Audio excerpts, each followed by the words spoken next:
그런데 매월 그래도 그 아파트에서 160만 원씩 들어오는 게 엄청 크다고 하더라고요.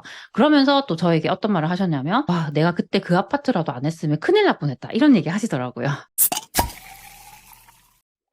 안녕하세요. 세비티입니다. 오늘 저는 상급지 갈아타기를 오래전에 하셨던 제 지인분을 만났습니다. 그 지인분 얘기를 하면서 정말 우리가 왜 상급지 갈아타기를 해야 하는지에 대해서 좀 말씀을 드리려고 합니다. 지인분 같은 경우는 결혼을 하실 때 상당히 어려웠어요. 남편분과 이 지인분 두 분 다 돈이 없었기 때문에 월세방에서 힘들게 이렇게 사셨습니다. 그렇게 하시다가 이제 돈을 그래도 많이 열심히 모으셨어요. 모으시고 하셨던 것이 실거주집을 마련하신 것이 아니라 본인이 아는 그 동네에 있는 아파트를 사셨어요. 그래서 아파트를 사시고 전세를 주셨습니다. 그래서 1주택자가 일단 되신 거죠. 1주택자가 되셨는데 본인은 다른 곳에 전세를 사셨어요. 그 전세를 거의 한 아파트에서 20년 이상 계속 사셨습니다. 살다가 만약에 집주인이 나가라고 하면 그냥 그 아파트에서 또 전세를 구해서 계속 그곳에 계셨어요. 이제 아이들도 계속 그 동네에서 학교를 다 보낼 수가 있었고, 그렇게 한 동네에 계속 오래 살다 보니까 동네에 또 아시는 분이 너무 많은 거예요. 그래서 아직까지도 모임을 이렇게 많이 할 만큼 잘 지내신다 하더라고요. 이분 같은 경우는 부동산은 뭐 공부를 열심히 하고 또 그런 분은 아니셨어요. 그러니까 부동산에는 계속 관심이 있었지만 투자 공부를 하고 그러진 않았습니다. 근데 계속 이제 내가 사는 지역에 어떤 아파트들이 분양을 하는지는 계속 관심을 많이 가졌던 것 같아요. 보통 이제 주변에 있는 친구분들 만나면 그런 얘기 많이 하잖아요. 이번에 요 아파트가 분양을 한대 우리 같이 청약하러 갈까? 이런 얘기 많이 하시잖아요. 요즘에는 이제 청약홈에서 다 온라인으로 이렇게 하지만 예전에는 그 모델하우스에 가서 청약을 넣었습니다. 이분이 사는 곳에서 정말 학군이 좋고 상급지인 곳이 있었습니다.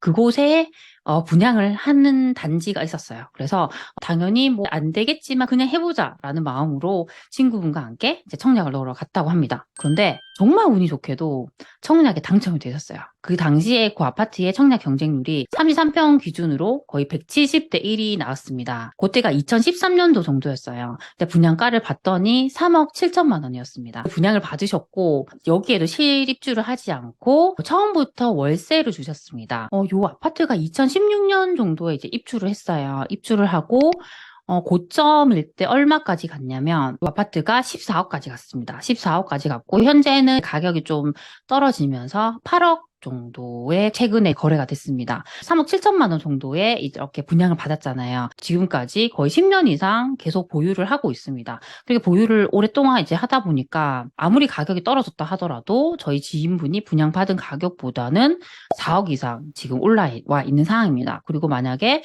다시 고점을 회복한다고 했을 때는 거의 10억 가까이 다시 상승을 하게 되는 셈입니다. 그래서 제가 또 그걸 보면서 느꼈던 게 사고팔고를 또 자주 하기보다 이렇게 한 아파트라도 괜찮은 것이 있으면 장기로 보유하는 게 정말 좋은 거구나라는 걸 알게 됐습니다. 그리고 여기에다가 이분께서는 이 아파트를 월세를 받고 있어요. 월세를 33평이기 때문에 보증금 5천에 월 160만 원을 받고 있습니다. 그래서 꼬박꼬박 그 아파트에서 160만 원이 들어오고 있어요. 근데 이분 같은 경우는 몇 년 전에 남편분이 먼저 퇴직을 하셨어요. 그래서 이분도 이제 일을 하고 있긴 하지만 혼자 일을 하다 보니까 수익이 그렇게 크진 않습니다. 그런데 매월 그래도 그 아파트에서 160만 원씩 들어오는 게 엄청 크다고 하더라고요. 그러면서 또 저에게 어떤 말을 하셨냐면, 와, 내가 그때 그 아파트라도 안 했으면 큰일 날 뻔했다. 이런 얘기 하시더라고요. 그리고 원래 가지고 있던 그 1주택 같은 경우는 그 전에 일시적 1가구 2주택 요건에 해당이 될 때 먼저 매도를 하셨고 지금은 요 아파트 하나를 이렇게 갖고 계속 보유를 하고 있습니다.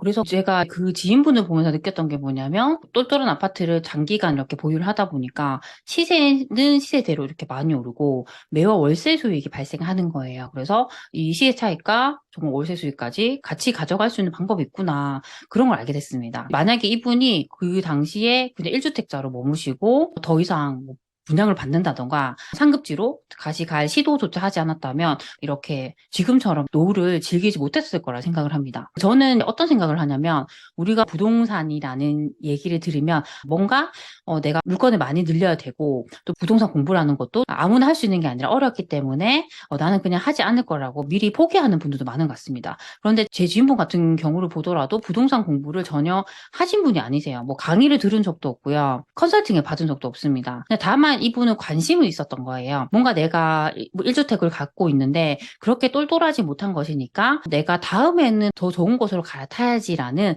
생각이 있으셨고요. 계속 주변에 그 도시에서 계속 분양하는 단지들에 관심이 있었습니다. 저희가 아무리 부동산에 대해서 모른다 하더라도 내가 사는 도시에서 어디가 사람들이 더 살고 싶어 하는지 그런 것들은 잘 알잖아요. 그렇게 관심이 있다 보니까 그런 곳에 분양을 받으려고 청약을 하셨고 그런 결과까지 있었다고 생각을 합니다. 그리고 또 두 번째로 생각을 들었던 것이 뭐냐면 우리가 내 자산을 늘리기 위해서는 엉덩이가 무거워야 된다고 생각을 합니다. 이게 투자를 하거나 자산을 늘리는 분들을 보면 전 두 가지 타입이 있는 것 같아요. 어떤 분들은 그냥 계속 사고 팔고를 자주 하면서 수익을 내는 경우가 있습니다. 근데 어떤 분들 같은 경우는 이렇게 진득하게 여기 내가 생각했을 때 정말 이 아파트가 좋다고 생각하면 그냥 진득하게 엉덩이를 무겁게 그냥 앉아있는 경우도 있는 것 같습니다. 그래서 이게 어떤 뭐 케이스마다 또 다른 경우도 있을 수 있지만 이렇게 내가 정말 뭐 투자에 대해서 잘 모른다 나는 그런 사람이라면 내가 그래도 갖고 있는 물건이 다른 사람이 보더라도 여기가 수요가 있고 인기가 있는 곳이라는 그런 생각이 든다면 이렇게 10년 정도 느긋하게 보면서 가지고 가는 것도 답이지 않을까라는 생각을 많이 했습니다.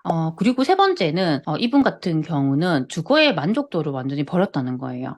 그러니까 이분은 집을 갖고는 있었지만 그 집에 살진 않았잖아요. 항상 임대를 줬습니다. 정말 오래된 아파트에서 계속 전세를 사셨어요. 전세도 이게 워낙 이 아파트가 오래되다 보니까 저렴한 가격으로 계속 있을 수 있었습니다. 그래서 어떻게 보면 이분은 주거의 만족도를 완전히 버리고요. 내 자산을 늘리기 위해서 불편함을 선택한 겁니다. 근데 많은 분들은 그 반대로 가죠. 불편한 게 싫기 때문에 주거의 만족도를 선택을 합니다. 그리고 그냥 집을 하나 샀으면 그냥 그 집에 계속 사는 거예요. 그러니까 돈을 거기에 눌러 앉고 있습니다. 저는 그렇게 하는 건 내 자산을 굴릴 수 있는 기회를 내가 스스로 없애는 행위라고 생각을 합니다. 그래서 오늘은 최근에 제가 만났던 제 지인분의 이야기를 좀 들려드렸습니다. 제가 요즘에 뭐 상급지 갈아타기에 대해서도 제 영상으로 많이 알려드리고 있는데요. 상급지 갈아타기는 저는 사실 그렇게 어렵지 않다고 생각을 합니다. 그런데 많은 분들은 뭔가 번거롭기 때문에 뭔가 내가 해보지 않았기 때문에 나는 못한다고 생각을 하고 그냥 이렇게 눌러앉아 있는 경우가 많더라고요. 저도 처음으로 마련했던 내 집에서 7년 가까이 눌러앉아 있었어요. 거기서 가장 컸던 이유가 내가 잘 모른다는 그 두려움과 너무